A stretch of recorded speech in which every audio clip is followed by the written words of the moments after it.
오늘의 말씀은 요한복음 4장 43절에서 54절까지의 말씀입니다.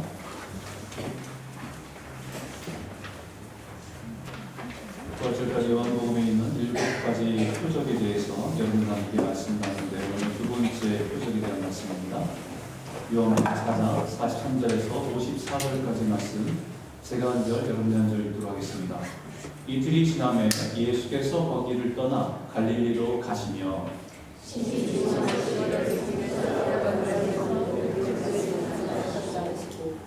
갈릴리에 이르심에 갈릴리인들이 그를 영접하니 이는 자기들도 명절에 갔다가 예수께서 명절 중 예루살렘에서 하신 모든 일을 보았음이더라. 예수께서 다시 갈릴리 가나에 이르시니 전에 물로 우주를 거두시다가 왕의 신하에서 이스라엘의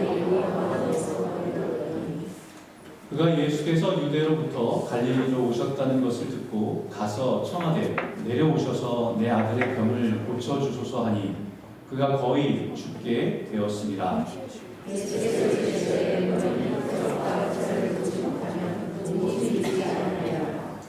신하가 이르되 주여 내 아이가 죽기 전에 내려오셔서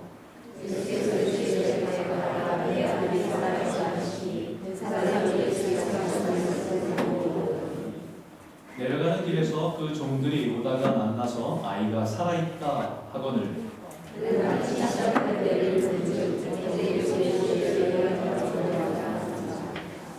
그의 아버지가 예수께서 내 아들이 살아있다 말씀하신 그 때인 줄 알고 자기와 그 온 집안이 다 믿으니라. 이것은 예수께서 유대에서 갈릴리로 오신 후에 행하신 두 번째 표적입니다. 아멘. 오늘도 지난주에 이어서 요한복음에 나오는 7가지 표적 중에서 두 번째 표적에 대한 말씀을 나누도록 하겠습니다. 이 표적은 가버나움에 사는 왕의 신하의 아들이 치유되는 특이하고 굉장히 놀라운 이적입니다. 이게 특이한 이유는 그 환자가 예수님께로 나아가거나 예수님이 그 환자에게로 찾아가셔서 치유한 사건이 아니라는 겁니다. 예수님은 말씀만 하셨는데 그곳에 있지도 않은 왕의 신하의 아들이 낳게 되는 놀라운 이적을 소개하고 있습니다. 이 놀라운 이적을 통해서 그 당시에 자기의 아들이 살아난 그 기쁨을 누린 그 왕의 신하도 너무 중요한 이적이고 놀라운 일이지만 중요한 것은 오늘 이 시대를 살아가는 우리들에게 말씀하는 바가 무엇이냐, 그것을 우리가 오늘 말씀을 통해서 믿음의 진리를 깨닫고 또 살아가길 원합니다. 오늘 본문은 이렇게 시작합니다. 43절인데 같이 한번 읽겠습니다. 시작. 이틀이 지남에 예수께서 거기를 떠나 갈릴리로 가시며 이틀이 지남에, 이 말은 바로 앞에 있었던 사건과 연결이 있다는 의미입니다. 바로 앞에 있던 사건은 여러분들이 아마 신앙사람에서는 여러 번 메시지를 들었던 말씀일 겁니다. 사마리아 여인과 예수님의 만남이 기록되어 있어요. 요한복음 4장에. 사마리아 수가의 동네에 한 여인을 만난 사건입니다. 예수님께서는 갈릴리로 가던 중에 예수님 의도적으로 제자들에게 사마리아를 가야겠다라고 의지를 표현하세요. 보통 유대인들은 사마리아 사람들과 상종하지 않기 때문에 삥 돌아갑니다. 그런데 예수님께서 사마리아로 가야 되겠다라고 해서 제자들과 함께 사마리아로 들어갑니다. 사마리아로 들어가서 유대 땅에 그 사마리아 땅 수가성이라는 곳을 갔는데 거기에는 야곱의 우물이라고 하는 유명한 옛날서부터 야곱의 전통이 이야기를 전해오는 우물이 있었어요. 보통 그 우물을 물을 뜨러 가는 시간은 해질 무렵과 아침에 보통 물을 뜨러 갑니다. 한낮에는 너무 뜨겁기 때문에 사람들은 물을 뜨러 가거나 거리에 사람이 다니는 일조차도 피하고 있는 그 뜨거운 시간에 이 여인은 물을 뜨러 그 우물에 가고 있었습니다. 왜냐하면 이 여인에게는 사람들과 만나는 그 자체가 불편한 자신의 인생의 스토리가 있는 사람이었어요. 기구한 인생을 살았던 사람입니다. 아마 얘기 중에 남편이 5번, 6번이나 바뀌는 그 상황이 있다는 것은 굉장히 남들에게 만나면서 구설수가 되는 것을 피하고 싶은 마음에서 남들이 나오지 않는 가장 뜨거운 시간에 물을 들어 우물로 찾아간 것입니다. 그런데 그냥 세상 말로 재수없게 이상한 남자가 거기에 앉아있는 거예요. 그 이상한 남자가 물을 좀 달라 이렇게 요구합니다. 근데 말을 들어보니까 말투에서 느껴지는 것은 사마리아 사람이 아니라 유대 사람인 것을 느끼겠어요. 더 기분 나쁜 거죠. 왜냐하면 유대 사람들이 사마리아 사람들을 개처럼 여기며 무시했던 것을 알기 때문에 유대인이 자기의 물을 달라는 것이 굉장히 기분 나쁜 것입니다. 그래서 약간 퉁명스럽게 이렇게 말합니다. 보아하니 당신은 유대인인데 나 같은 사마리아 여인에게 물을 달라고 합니까? 약간 빈정되는 표로 말하는 것 같죠. 그래서 이분이 이상한 말을 합니다. 네가 만약에 하나님의 선물과 내가 누구인지 알았다고 한다면 나에게 오히려 목마르지 않는 생수를 달라고 했을 거다 이렇게 말해요. 더 이상합니다. 그래서 여인이 당신이 지금 나한테 물을 달라 했는데 당신은 지금 기를 그릇도 없으면서 무슨 수로 나에게 물을 준다는 겁니까? 라고 되물어요. 그래서 예수님께서 내가 주는 물은 영원히 목마르지 않는 영원토록 솟아나는 샘물을 줄 수 있다라고 이상한 말을 합니다. 그래서 그 여인이 말도 안 되는 얘기를 하니까 그런 물이 있다면 저에게 좀 주세요. 다시는 목마르지 않고 여기에 물길로 오지 않게 라고 말하면서 약간 자신의 신세 한탄과 같은 영적인 고민이 살짝 묻어나는 말을 합니다. 그렇게 예수님께서 그 여인에게 가서 내 남편을 부르라. 그 말 듣고 나서 더 화가 나요. 나는 남편이 없습니다. 그래서 예수님께서 그래, 네 말이 남편이 없다는 말이 맞긴 하지. 전에 남편이 5이나 있었으나 지금 있는 남편도 내 남편이 아니니 네 말이 맞긴 맞지. 이 말을 하니까 화들짝 놀래요. 왜냐하면 자기의 지금까지 살아왔던 인생의 스토리를 꿰뚫어서 말하고 있는 그 여인의 그 예수님의 말에 놀란 겁니다. 자신의 상처와 비밀을 꿰뚫어 말씀하시는 그 말씀에 여인이 화들짝 놀랍니다. 그때부터는 이 여인이 이 사람이 보통 사람이 아니구나. 평범한 사람이 아니구나. 적어도 선지자 정도 되는 영적으로 무엇인가를 꿰뚫어 볼 수 있는 사람인가 보다 생각하고 영적인 고민을 말합니다. 우리 조상들은 사마리아의 이 산에서 예배하는 것이 맞다고 하는데 당신들은 유대인들은 예루살렘에서 예배하는 것이 맞다고 하는데 어느 것이 맞습니까? 라고 질문해요. 그렇게 예수님은 예배는 이 산도 저 산도 아니고 하나님은 영이시기 때문에 영과 진리로 예배하는 것이 맞다라고 얘기합니다. 지금까지 여인이 가지고 있었던 이 영적인 질문에 너무 분명한 대답을 준 것을 깜짝 놀랍니다. 그래서 이 여인이 당신 혹시 메시아 그리스도 아닙니까? 왜냐하면 그분이 오시면 우리가 궁금해하는 모든 것들을 깨닫게 하고 알게 하신다고 했는데 혹시 그리스도십니까? 라고 물어봐요. 그래서 예수님께서 내가 그이라 라고 말씀하십니다. 그래서 이 여인이 그동안에 물을 뜨려고 왔던 물동이를 버려두고 그동안에 사람들에게 만나기 싫어서 피했던 그 동네 사람들에게 달려가서 내가 지금 메시아를 만났다고 와서 보라고 내가 진짜 그리스도를 만났다고 하면서 사람들한테 소리를 지르면서 예수님을 만난 것을 소리 지르며 사람들을 부릅니다. 그래서 사람들이 놀라죠.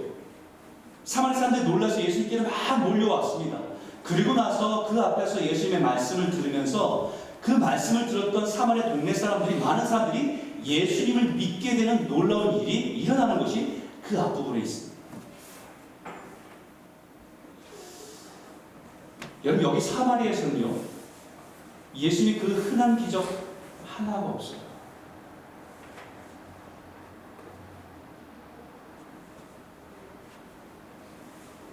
단지 예수님과 대화하고 그 말씀을 들었을 뿐인데 많은 사람들이 예수를 믿었다는 겁니다.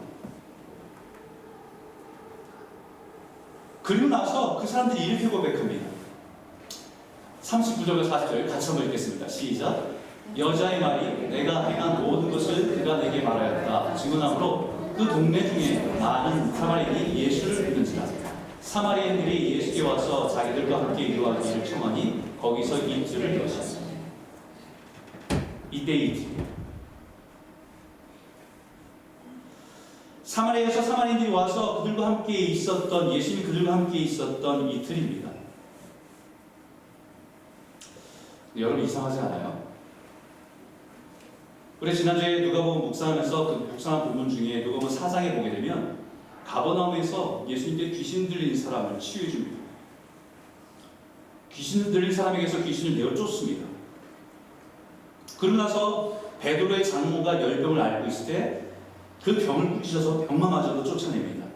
치유한 사건이 일어나죠. 그 소식이 많은 사람들에게 들려지니까 안식일이 끝나자마자 수많은 사람들이 예수님께 몰려와요. 병든 자들, 귀신 들린 자들 다 몰려옵니다. 예수님께서 그들을 막 치유해 주시고 병 고쳐 주시고 놀라운 일들을 계속해서 행하십니다. 그러자 그때 있는 사람들이 예수님께 나와서 자기들과 더 오래 있기를 원하고 떠나지 않기를 바랬지만 예수님은 내가 다른 동네에도 하나님 나라의 복음을 전해야 한다 하시면서 그들을 떠나십니다. 근데 여기 사마리아 사람들에게는 사마리아 사람들이 예수님께서 우리들과 함께 더 있기를 원하니까 이틀을 더 머무셨다. 그 이유는 그 다음 절에 아주 분명히 말씀합니다. 41절과 42절에 예수의 말씀으로 말미암아 믿는 자가 더욱 많아 그 여자에게 말하되 이제 우리가 믿는 것은 네 말로 인함이 아니니 여자의 말로 인함으로 믿는 것이 아니라는 거예요. 자기의 인생을 꿰뚫어보는 그 신기함 때문에 내가 예수를 믿는 게 아니라는 겁니다. 우리가 친히 듣고 그가 참으로 세상의 구주 되신 줄을 알미라 하였더라 라고 얘기하고 있습니다. 처음에는 그 여인이 자기 인생을 꿰뚫어보는 너무 놀라운 신기를 가지고 있는 그 사람이 자신의 인생에 대해서 말씀하고 있다는 것을 사람들에게 하면서 그리스도라고 메시아라고 하니까 신기해서 사람들이 왔어요. 하지만 지금 우리가 믿는 것은 네 얘기로 믿는 것이 아니라 이분의 말씀을 듣고 이분이 진짜 메시아이고 그리스도임을 믿는다라는 것. 이틀 더 머무신 이유를 성경은 분명히 말합니다. 예수의 말씀으로 말미암아 믿는 자들이 많았기 때문입니다. 예수님이 행하신 이적과 기적 때문이 아니라 예수님의 말씀을 듣고 예수가 참으로 세상의 구주 되심을 알게 되고 믿게 되었다는 것입니다. 사마리아에서는 기적을 행한 게 하나도 없어요. 사마리아 여인과 대화하는 가운데 사마리아 여인이 이분이 메시아구나 그리스도임을 깨달아 동네에 뛰어들어가 사람들에게 알린 겁니다. 그러자 그 동네 사람들 많은 사마리아인들이 뛰어나와서 예수님의 말씀을 듣고 믿게 된 것입니다. 기적을 보고 믿은 것이 아니라 말씀을 듣고 믿은 것입니다. 그리고 그들이 고백하기를 우리가 친히 듣고 그가 참으로 세상의 구주요 메시아임을 알았다라고 그들이 고백하고 있다. 사람들이 기적과 이적을 통해서 예수님께 더 머물기를 원하실 때는 예수님은 그 자리를 떠나셨습니다. 이들이 원하는 것은 내가 아니라 기적이기 때문에. 사람들이 원하는 것이 예수를 원하는 것이 아니라 기적을 원하고 자신의 문제 해결을 위해서 또 하나의 기적을 바라고 있기 때문에 예수님은 그 자리를 떠나신 거예요. 그러나 사마리아인들은 예수께 와서 자기들과 함께 유하시기를 청하니까 그들과 이틀을 유하셨다는 것은 그들과 말씀 나누고 예수를 구주로 믿기 원하셨기 때문입니다.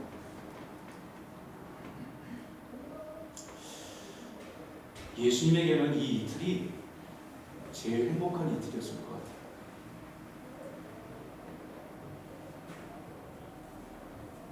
제일 행복한 이틀이었을 것 같아요. 이틀이 지나서 그곳을 떠나서 갈릴리 지역으로 들어가시는 것이 오늘 본문의 시작이에요. 그런데 이 갈릴리를 향해서 가시면서 의미심장한 말씀을 한마디 하십니다. 신이 증언하시기를 선지자가 고향에서는 높임을 받지 못한다. 예전에 이 말씀을 하신 적이 있어요. 예수님께 나사렛에서 말씀 전하시고 회당에 가르치실 때 사람들이 놀라서 야, 이런 지혜와 능력이 도대체 어디서 나왔냐고. 이 사람 분명히 목수 아들 요셉 아들 아니야? 어머니는 마리아, 그 형제들은 야고보, 요셉, 시몬, 유다라고 하는 그 가족의 그 집안에 있는 아들 아니야? 그 너희들도 다 우리가 알고 있는데 도대체 이 사람이 어디다 나온 거냐고 다 놀랐습니다. 놀래고 나서 예수를 배척한지라.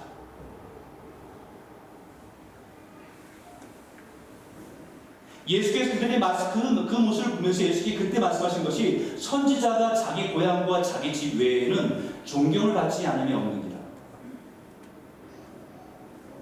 구약의 많은 선자들이 하나님의 말씀이 임해서 선자로서 하나님의 말씀을 대언하면서 막 나아갈 때 사람들이 자기들과 함께 살았던 그 사람이 선지자로 받아들이지 못했던 것은 고향이었다는 거예요.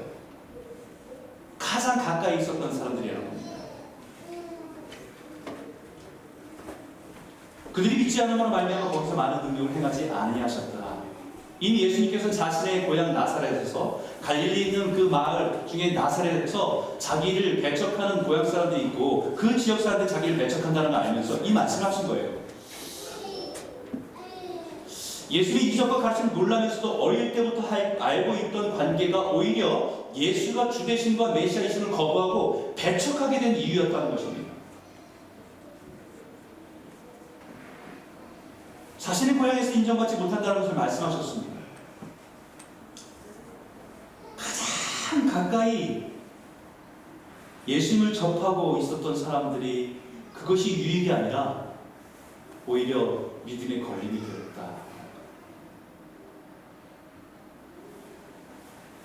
바로 그 갈릴리로 돌아가시면서 하신 말씀이에요. 그런데 예수님이 이렇게 말씀하신 것과는 달리 갈릴리 사람들이 지금 예수님을 영접하고 있습니다. 45절 볼까요? 같이 한번 읽겠습니다. 시작. 갈릴리에 계심에 갈릴리인들이 그를 영접하니 이는 자기들도 명절에 갔다가 예수께서 명절 중 예루살렘에서 하신 모든 일을 보았습니다. 웰컴 힘. 갈릴리 사람들이 배척할 줄 알았는데 제자들은 예수님이 그 말씀하시고 나서 갈릴리로 들어가면 이제 사람들이 우리를 배척할 줄 알았는데 갈릴리 사람들이 우리를 웰컴하고 있는 거예요. 예수님을 웰컴하고 있습니다. 환영합니다. 영접합니다. 사람들이 와 하고 몰려왔습니다. 근데 그 이유가 이는 자기들도 명절에 갔다가 예수께서 명절 중 예루살렘에서 하신 모든 일을 보았음이더라.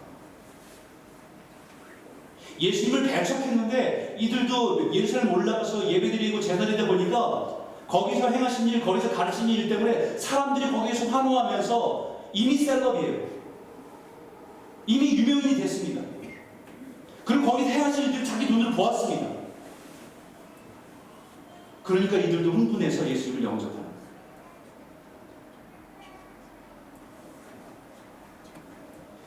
사람들이 환호하고 예수님을 따르는 일을 본 것입니다. 예수님에 대한 태도와 분위기가 바뀌었어요. 그리고 다시 그곳에서 가까운 갈릴리 가나라고 하는 동네로 갔습니다. 가나는 지난주에 말씀드렸던 첫 번째 표적이었던 혼인잔치에서 물을 포도주로 바꾼 일이 있었던 마을입니다. 이미 그 일이 있고 나서 많은 사람들의 입소문으로 수많은 사람들이 알고 있는 상황이고 그런 상황에서 왕의 신하가 가버나움에서부터 예수님께 찾아서 온 겁니다. 가버나움과 가나의 거리는 20마일, 34km 정도 되는 거리입니다. 자동차를 운전해서 가는 거리도 꽤 되는 거리지만 그 당시에 광야와 이런 거리를 걸어온다는 것은 쉬운 일은 아니지만 이 예수님이 갈릴리 가나에 오셨다는 소식을 듣고 이 왕의 신하가 달려온 거예요. 그렇게 달려온 이유가 47절에 그가 예수께서 유대로부터 갈릴리로 오셨다는 것을 듣고 가서 청하되 내려오셔서 내 아들의 병을 고쳐주소서 하니 그가 거의 죽게 되었습니다. 그 아들이 죽어가고 있기 때문에 아들의 죽음이 그의 치매에도 불구하고 젊은 예수를 향해서 달려오게 만들었습니다. 왕의 신하, 바실리코스라고 하는 단어인데요. 왕의, 왕에게 속한 이런 뜻입니다. 왕족이거나 왕의 고위층 신하라고 하는 의미입니다. 한마디로 로열 패밀리예요. 당시 헤롯 왕가에 속한 가족이거나 그 왕가에서 고위층의 사람이 지금 유대 마을의 30대 젊은이에게 찾아와서 도와달라고 요청합니다. 내려오셔서 내 아들의 병을 고쳐 주소서. 얼마나 겸손하고 간절한 요청입니까? 여러분, 사람은 쉽게 겸손해지지 않아요. 기도 열심히 한다고 하루아침에 겸손해지지 않습니다. 단지 잘난 척하지 않는 것을, 들키지 않는 것을 겸손이라고 스스로 착각하는 것뿐이에요. 자신의 교만함이 드러나지 않도록 감추는 것에 능한 것뿐입니다. 사람은 자신이 무너져 봐야 진정한 겸손을 합니다. 자신이 의지하던 것이 무너지고 내가 아무것도 아님을 깨달을 때 비로소 겸손을 배웁니다. 그 무너진 자리에 찾아오신 주님을 만나고 그 은혜 가운데 다시 설 때에 비로소 온전한 겸손을 따르고 배우고 따르게 되어 있습니다. 지금 왕의 신하는 자신의 아들의 죽음 앞에서 모든 것이 무너진 거예요. 주님의 은혜가 없이는 안 된다는 걸 알기 때문에 체면도 내려놓고 지위도 내려놓고 30대 젊은 예수께 달려와 은혜를 구하는 겁니다. 그럼에도 불구하고 그 왕의 신하에 대해서 예수님께서 참 차갑게 말씀하십니다. 당시 최고 권력자 앞에서 너무 냉정하게 말씀하세요. 48절인데 이렇게 말합니다. 예수께서 이르시되 너희는 표적과 기사를 보지 못하면 도무지 믿지 아니하리라. 너희는 표적과 기사를 보지 못하면 도무지 믿지 못하는구나. 예수님께서 이 말씀을 하신 이유가 있습니다. 그 왕의 신하가 사는 곳이 가버나움이기 때문입니다. 가버나움은 예수님의 공생애 중에서 가장 많은 이적과 능력을 행하신 곳이 가버나움입니다. 가버나움에서 베드로, 안드레, 요한, 야고보 그리고 세리 마태까지 부르신 곳이 가버나움. 베드로의 깊은 곳에 그물을 던져서 그물에 찢어지도록 그 물고기를 잡는 기적을 행하신 곳이 가버나움. 가버나움에서 많은 치유의 이적과 기적을 행하셨습니다. 백부장의 종을 고치신 곳도 그곳이고, 친구가 데려온 중풍병자를 고치신 곳도 그곳이고, 베드로의 장모의 열병을 낫게 한 곳도 그곳입니다. 그럼에도 불구하고 교만해서 예수님을 영접하지 않은 것도 가버나움이라고 얘기합니다. 그래서 나중에 예수님께서 이렇게까지 말씀하셨어요. 마태복음 11장에 보면 이렇게 말합니다. 예수께서 권능을 가장 많이 행하신 고을들이 회개하지 않으면 그때 책망하시되 화 있을진저, 고라시나 화 있을진저, 벳세다야 너희에게 행한 모든 권능을 두루와 시돈에게 행할 거라니. 두루와 시돈이 이방 도시입니다. 그들이 벌써 베옷을 입고 제에 앉아 회개하시리라. 내가 너희에게 이르는 심판날에 두루와 시돈이 너희보다 견디기 쉬우리라. 가버나움아, 네가 하늘에까지 높아지겠느냐? 음부에까지 낮아지겠느냐? 내가 행한 모든 권능을 소돔에서 행하였더라면 그 성이 오늘까지 있었습니다. 내가 너에게 이르노니 심판날에 소돔 땅이 너보다 더 견디기 쉬우리라 하시더라. 소돔과 고모라는 죄악 때문에 멸망받은 도시의 대표적인 대명사입니다.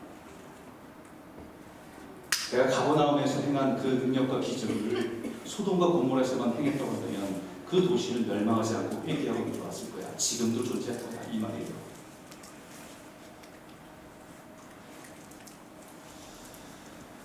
믿음은 기적과 능력을 경험했다고 생기는 것이 아닙니다. 그 능력을 행하신 주님을 만나야 믿음으로 살아갈 수 있습니다. 우리 여기서 우리 자신에게 한 가지 영적인 질문을 스스로에게 던지셔야 돼요. 내 신앙은 사마리아인의 신앙을 닮았나? 아니면 가버나움의 신앙을 닮았나? 우리 구약 역사 속에서 사마리아 신앙이면 예루살렘 신앙과 다른 금송아지를 놓고 여호와를 부르며 기복신앙적인 신앙을 사마리아 신앙이라고 하는데, 여기서는 예수를 만나서 기적이 아니라 말씀만으로 예수님을 주 되심을 알고 믿는 신앙을 사마리아 신앙이라고 얘기하셨어요. 내 인생에 수많은 기적과 놀라운 일들을 경험하고도 예수를 나의 주로 인정하지 못하는 가버나움 같은 신앙. 내 인생에 어떤 특별한 기적은 없었어도 주님의 말씀을 통해서 찾아오신 주님을 만나고 그 주님이 나의 주여 나의 그리스도시여 하나님 아들임을 믿고 따르는 그 순수한 사마리아인과 같은 신앙인가?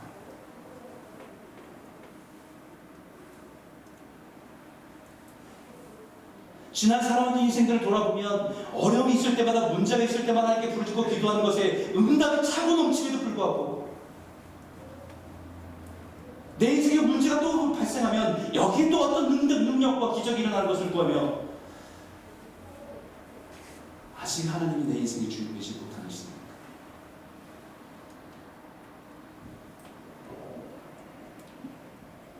너희는 표적과 기사를 보지 못하면 도무지 믿지 않는구나 라고 말씀하신 예수님의 말씀을 왕의 신앙 입장에서 보면 굉장히 불쾌한 말이에요.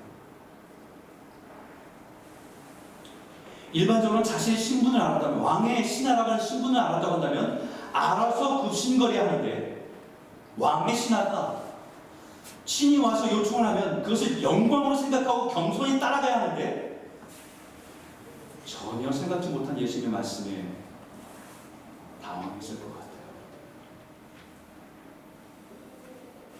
그럼에도 불구하고 다시 이렇게 고백합니다.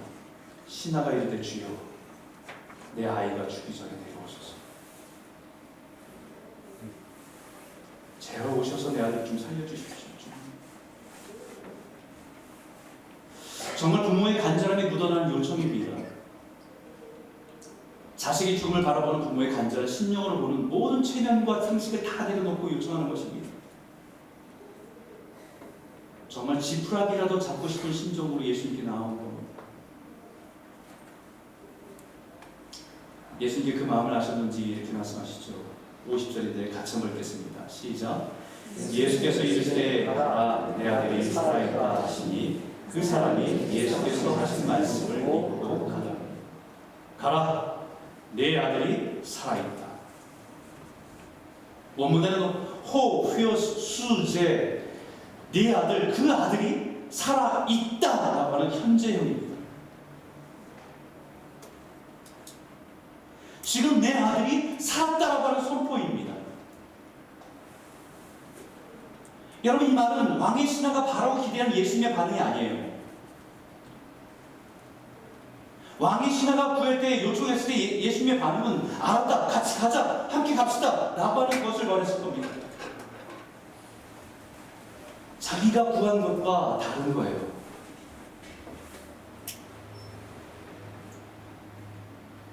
왕의 신하는 자기 요청을 따라서 함께 내려가 주기를 바라고 원했습니다. 그러나 중요한 것은 이 신하의 반응입니다. 그 사람이 예수께서 하신 말씀을 믿고 가더라. 지금 내 아들이 살았다는 그 말씀을 믿고 갔다는 것입니다. 자신이 기대하고 생각하고 바라는 것은 아니었지만 주님이 그렇게 말씀하시니까 그 말씀을 믿고 갔다는 것입니다.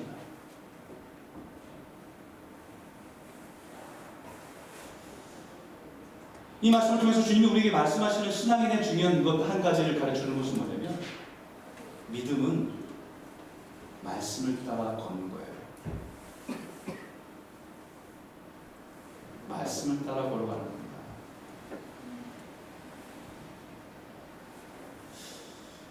우리 이 모습을 보면서 우리는 정말 그 왕의 신하가 예수님의 말씀을 진짜 믿었나?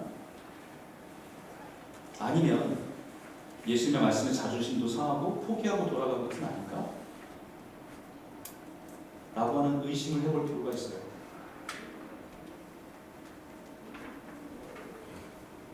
그러나 그의 믿음이 진짜였는지 그 다음 말씀에 분명히 드러납니다. 51절과 52절에 내려가는 길에서 그 종들이 오다가 만나서 아이가 살아있다 하거든 그 낫기 시작한 때를 부른즉 어제 7시에 열기가 떨어졌나이다 하는지라. 집으로 돌아가는 중에 하인을 만났습니다. 집에서부터 온 사인을. 아이가 살았다. 이 기쁜 소식을 들었을 때 이 왕의 신하의 첫 번째 반응이 무엇입니까? 그게 언제냐?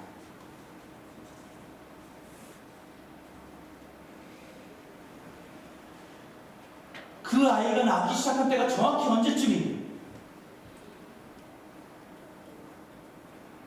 여기 사실 이게 뭐가 중요해요? 왕의 신하에게는 이게 중요했습니다. 왜냐하면 그의 마음에는 주님의 말씀이 마음에 살아있기 때문입니다. 만약에 기분이 나빠서 자존심 상해, 재수없어, 그리고 생각하고 돌아가는 길이었다고 한다면 종이 달려와 아들이 살았다라고 하는 말을 들었을 때 모든 것을 잊어버리고 너무 좋아서 달려갔을 겁니다. 그리고 다행이다, 괜히 헛고생했다 생각했을 거예요. 그리고 자기 할 일을 찾기 시작하죠. 지난번에 처방받은 약이 이제 효과가 나타나는 거예요.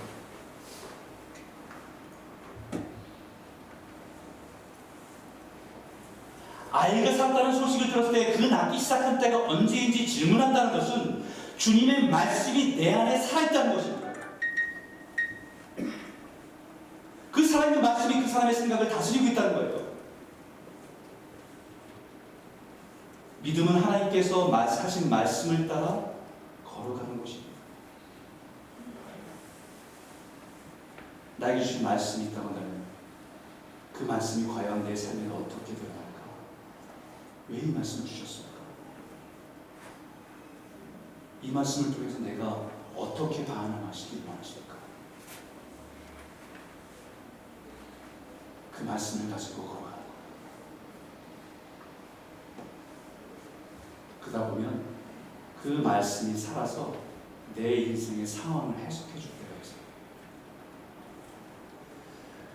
두 번째로 우리에게 준 영적인 교훈은 내 안에 말씀이 살아 있어야 내 인생에 만나는 상황과 환경들을 해석해 줄 수 있습니다. 때를 분별할 수가 있어요. 주님께서 말씀하신 것으로 내 삶을 해석할 수 있는 것입니다. 내 삶에 일어난 일들의 의미를 해석하고 이해할 수 있는 것입니다. 그래서 53절에 이렇게 말합니다. 같이 한번 읽겠습니다. 시작. 그의 아버지가 예수께서 내 아들이 살아있다 말씀하신 그때인 줄 알고 자기와 그 온 집안이 다 예수께서 내 아들이 살아있다 하신 말씀, 그 말씀과 그때가 연결됩니다. 주님의 말씀이 왕의 신의 마음에 남아있지 않았다고 한다면, 살아있지 않았다고 한다면 그때가 해석이 안 됩니다.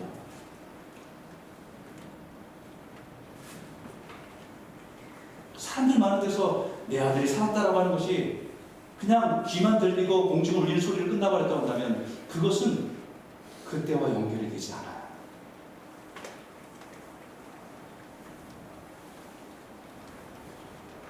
그저 들어가서 다행이다, 감사하다. 근데 이 감사는 대상이 없는 감사예요. 자신의 걱정거리와 근심거리가 사라진 것에 대한 감사지 대상이 없는 감사예요. 하나님이 내 삶 가운데 일하심에 대한 하나님에 대한 감사가 아니라 남들은 어려움을 당하는데 나는 괜찮은 상황에 있는 것에 감사해요.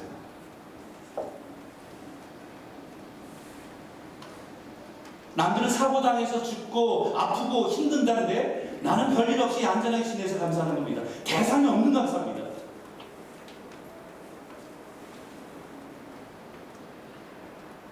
믿음으로 산다는 것은 하나님의 말씀을 통해 내 삶에 일어나는 일을 해석하는 거예요. 하나님의 말씀을 통해서 세상에 일어나는 일들이 해석됩니다. 그 가운데 하나님 하시는 일이 무엇인지 그 일을 깨닫게 하십니다. 왜 이렇게 세상이 혼란스러운지, 왜 나라가 이렇게 막 분쟁하고 전쟁 중인지, 왜 이렇게 자연재해를 통해서 수많은 사람들이 고통받고 있는지, 도대체 왜 이런 세상 가운데 이런 어려움이 있는지 하나님의 말씀이 살으면 주님의 때가 가까이 옵니다. 내가 깨어 있어야 됩니다. 때가 분별이 돼요.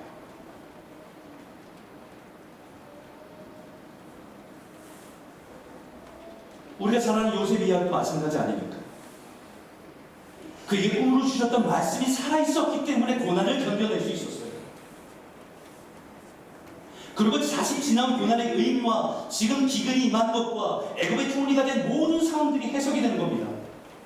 당신들은 나를 해하려고 했지만 하나님은 그것을 선으로 바꾸셔서 오늘과 같이 만민의 생명을 구원하게 하시려 하셨다라고 얘기해요.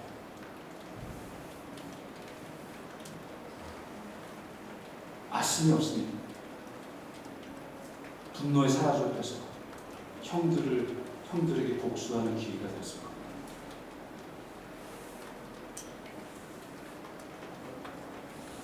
말씀으로 자신의 인생과 상황이 해석된 사람은 힘이 있어요.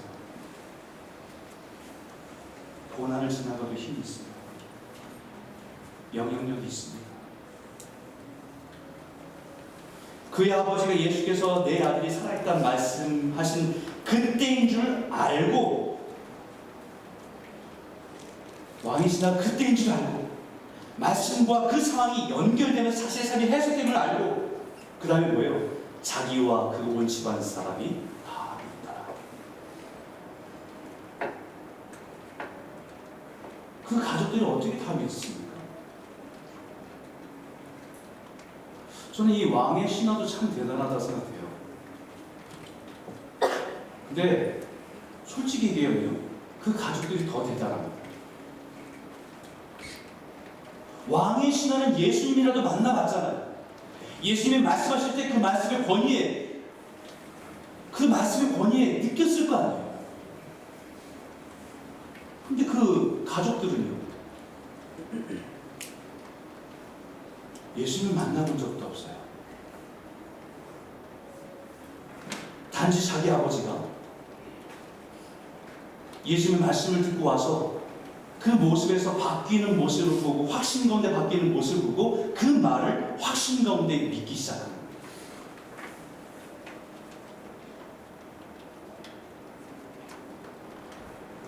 자신에게 주어진 말씀을 통해서 일하시는 하나님의 역사를 경험하고 그 주님의 말씀을 따라 살아가는 그 모습이 진정한 변화이고, 그 변화를 본 집안 사람들이 다 믿고 따르게 됐다는 거예요.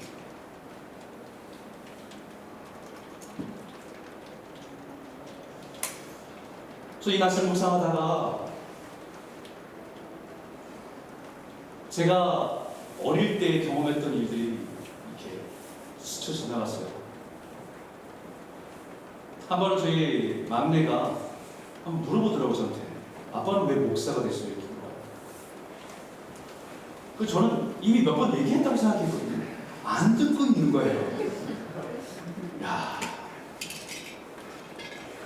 그 다시 이제 얘기해줬죠. 우리 큰 형이 백혈병으로 있었는데 그 형이 죽으면서 유언을 남긴 것을 우리 아버지가 예수 믿기 시작했고, 그다음 아버지한테 아버지에게 하나님 계속해서 목사에 대한 마음을 헌신하기를 막 주셨는데 계속 거부하다가 결국은 내가 앞에 쓰러져서 죽어가고 있는 상황에서 아버지가 병원에 가는 앰뷸런스 실려가는 그 앰뷸런스에서 아버지가 선기도 한 번 때문에 병원에 도착해서 이제 막 살아나서 내가 회복이 됐다.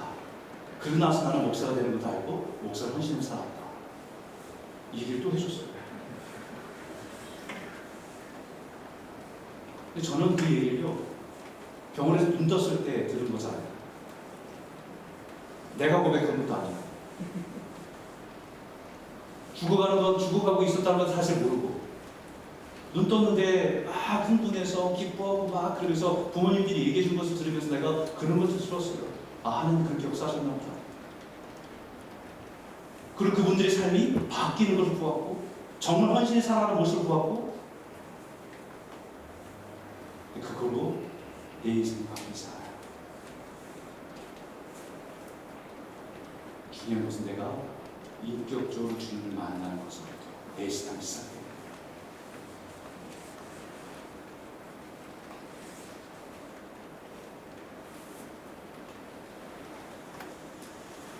내가 듣고 믿고 살아온 말씀으로 내 인생에 일어난 일들을 해석해 줄 때 가족들이 믿었대요.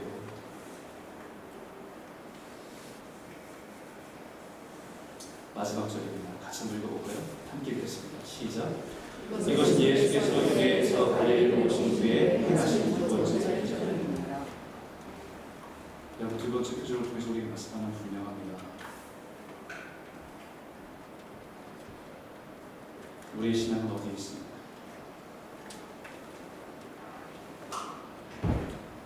이미 저와 여러분의 인생에 행하신 놀라운 일들이 예수를 주로 믿고 따르기에도 아직도 부족합니다.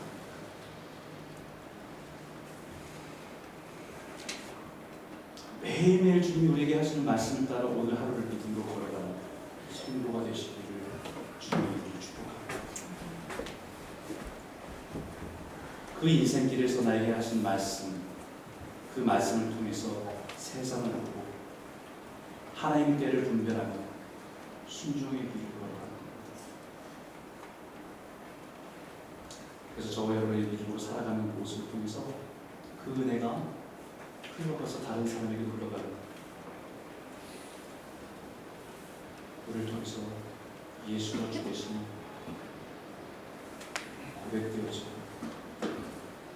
믿음을 따르는 이 사람들이 곳곳에서 일어나는 축복이 되기를 주의 이름으로 축원합니다. 여러분 같이 한번 기도할까요?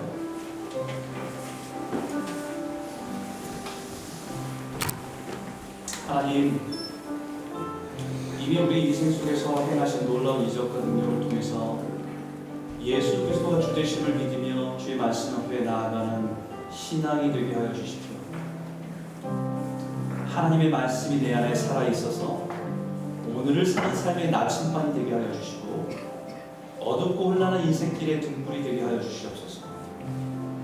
하나님의 말씀을 통해서 우리를 향한 하나님의 때가 분별되어지고 이 시대를 이끌어가는 하나님의 때에 분별하며 깨어있는 성도로 살아갈 수 있도록 우리를 인도하여 주실 줄 믿습니다. 우리 한번 같이 한번 기도하길 원합니다. 함께 기도하겠습니다.